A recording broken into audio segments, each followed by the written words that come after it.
When you evaluate an argument, you study it to see how much sense it makes. You start by looking at the author's claim. This is the author's position or opinion on the issue. Once you've identified a claim, look for the reasons and evidence that support it. Let's take a look.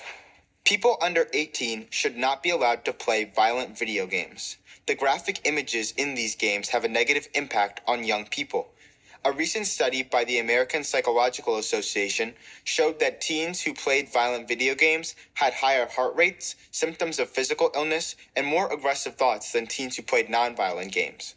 Okay, so the author claims that people under 18 shouldn't be allowed to play violent video games. I don't agree, but I have to figure out why the author thinks so.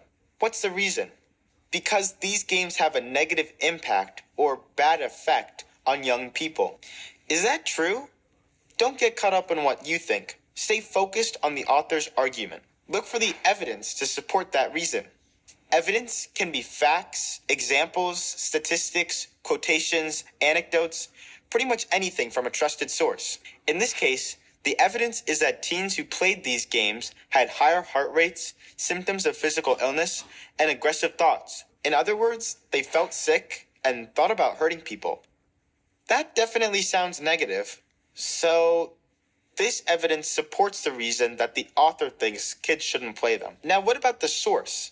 The author cites a scientific study, so the source is trustworthy. It's not just someone offering an opinion or some statistics that no one has checked. When evaluating any argument, ask yourself, what is the author's claim? What reason does the author give for this claim? And what evidence does the author use to support this claim? These are the building blocks of a strong argument.